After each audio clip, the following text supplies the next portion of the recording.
श्रीमद् भगवद गीता यथारूप अध्याय 16 देवी तथा आसुरी स्वभाव डिवाइन एंड डेमोनिक नेचर्स। श्लोक 10। भगवान आसुरी स्वभाव वाले व्यक्तियों की मनोवृत्ति के बारे में अर्जुन को और आगे बताते हुए कहते हैं, कामम आश्रित्य दुष्पुरम दंभमान मद अन्विता मोहात् गृहीत्वा असद्ग्रहान् प्रवर्तन्ते अशुचिव्रता। कामम् आश्रित्य दुष्पुरं दंभमान मद अन्विता मोहात् गृहीत्वा असद्ग्रहान् प्रवर्तन्ते अशुचिव्रता।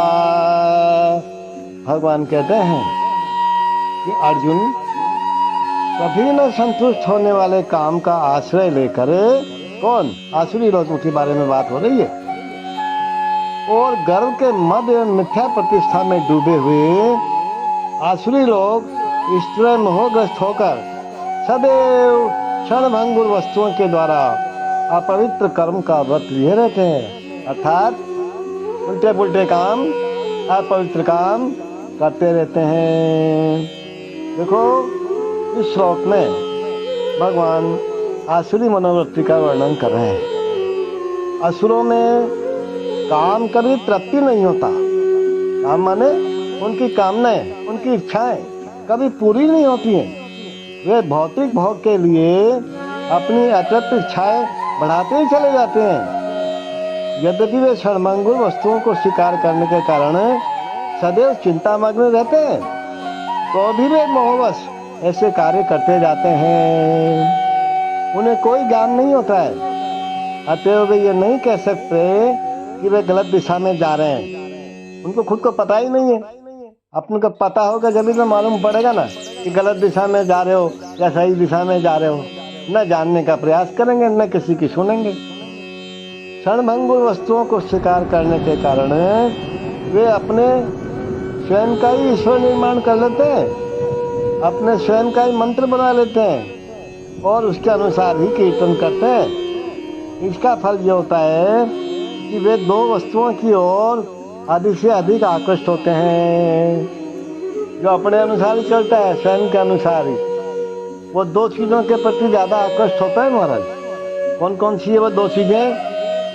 काम भोग और संपत्ति संचय। देखो, ये जो श्लोक है, इसमें अशुचिव्रता शब्द अत्यंत महत्वपूर्ण है, जिसका अर्थ ही होता है कि अपवित्र व्रत। ऐसे आसुरी लोग मद्य यानी शराब, स्त्रियां, दूध कीड़ा यानी जुआ और मांसाहार के प्रति आसक्त हो जाते हैं। ये उनकी अशुचि अर्थात अपवित्र आदतें बन जाती हैं, और दर्प तथा अहंकार से प्रेरित होकर वे ऐसे धार्मिक सिद्धांत बनाते हैं, खुद के ही स्वयं के ही बन जाते हैं महाराज। और बड़े आश्चर्य की बात है, कलयुग में लोग उनकी मानते हैं, क्योंकि वो समाज में बड़े कहलाने लग जाते हैं, जिनकी अनुमति वैदिक आदेश नहीं देता। ऐसे आसुरी लोग अत्यंत निंदनीय होते हैं हमारे आध्यात्मिक ज्ञान में, आध्यात्मिक जगत में। लेकिन संसार में कृत्रिम साधनों से ऐसे लोगों का झूठा सम्मान किया जाता है। यद्यपि वे नरक की ओर बढ़ते रहते हैं, लेकिन वे अपने को बहुत बड़ा मानते हैं, बहुत बड़ा। उनके बराबर तो कोई है ही नहीं। काम करते हैं उल्टे पुल्टे और मानते हैं अपने आप को बड़ा। वो Arjun, taking shelter of insatiable lust and absorbed in the conceit of pride and false prestige, the demonic, thus illusion, are always sworn to unclean work, attracted by the impermanent. The meaning is, the demonic mentality is described here. The demons have no satiation for their lust. They will go on increasing and increasing their insatiable desires for material enjoyment. Although we are always full of anxieties on account of accepting non permanent things, they still continue to engage in such activities out of illusion. They have no knowledge and can't tell that they are heading the wrong way. Accepting non permanent things, such demonic people create their own god, create their own hymns, and chant accordingly. The result is that they become more and more attracted to two things of the material world. What are these two things? Sex enjoyment and accumulation of material wealth.